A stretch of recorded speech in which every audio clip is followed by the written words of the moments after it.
What is going on, everybody? And well, as you all know, the Light Trail Summit is now live on the Crew 2, giving us a chance at some new rewards there. So starting right off, we have the Silver, which is going to be a Rally Raid Scorebreaker set, which by alone, I'm going to have to go after that because that is something I recommend having. Looking forward to seeing if the skill is a 12% increase.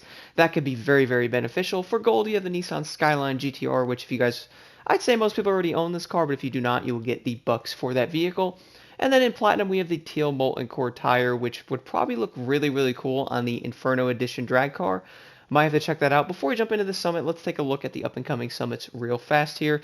So next we have the Land of the Dust, which is going to give us a spare part pack there, which many people probably need that.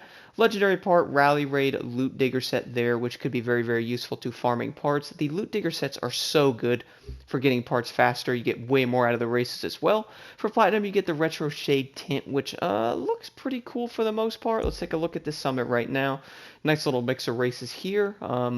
Maybe it won't be too bad. Live Extreme Series might be a little interesting. Those are always kind of entertaining. This is definitely going to be a summit that many are going to be very, very interested in. Now, obviously, the Silver will get you the rest of the Rally Raid Loot Digger set there.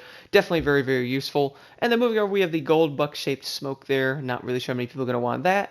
But in Platinum, we have the Mazda RX-7 Sure Gain Edition, which I probably butchered that name.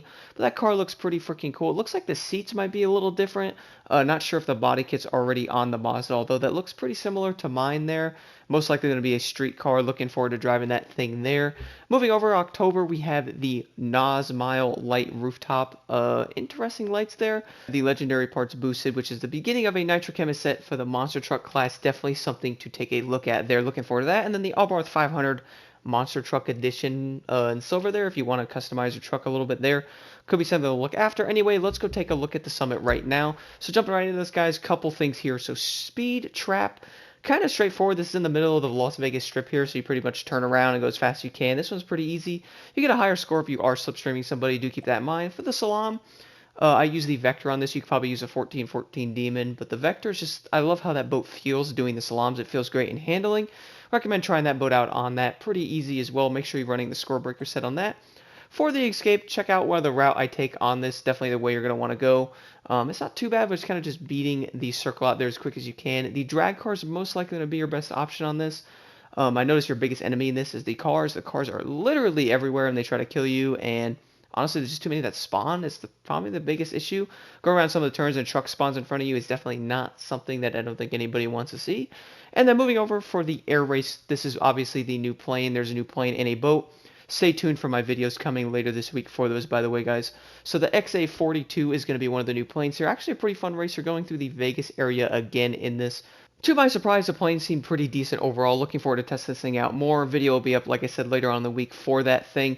Moving over to the Alpha Grand Prix race here, RB14 is going to be one of the new races in the game here. It's going to be the Stage 3. It's actually pretty fun. It's not too hard. It's more of a long race more than anything, honestly. Pretty much go as fast as you can. There are obviously the F1 cars. Kind of weird on the street how they handle, and then obviously moving over to the Jetsprint race.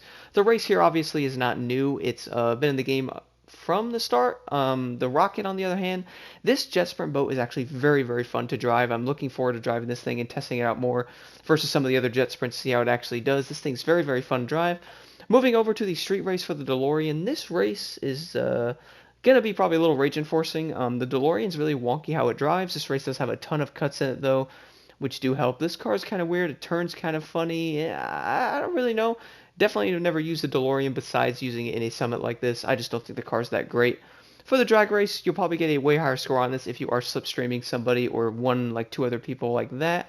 Do keep in mind if you're doing this by yourself, you can only get the fastest possible that you can go with Nitro Chemist, obviously. I got 119,000. I probably get a little more, but I don't really think there's a reason to do that. And then finally, the final race in the summit, guys, is going to be the Alpha Grand Prix No Restriction. Now, if you're wondering, this is a mix of a rallycross race. I thought it was going to be like an actual rallycross race, which would have been insanely weird, but it's actually even worse than that. You have to actually do a stunt event with the F1 car here. This might be a little annoying to a lot of people, mainly because, these cars are not made for this at all. One huge tip I can give you all is obviously I am using the Mark X on this, which I highly recommend. But one thing I do want to say is definitely lower the tire grip on this thing. It will make it much easier to drift. You'll see in the clip that I do while doing this, I got about 59,000 points there. Thought I could do a little better because I did mess up on a couple places, but Lowering the tire grip a lot on the car helps so much with drifting it. Obviously, holding the handbrake down and going fast and nitrosing will get you the most points you can on the turns. Anyway, everybody, let's jump right into this right now.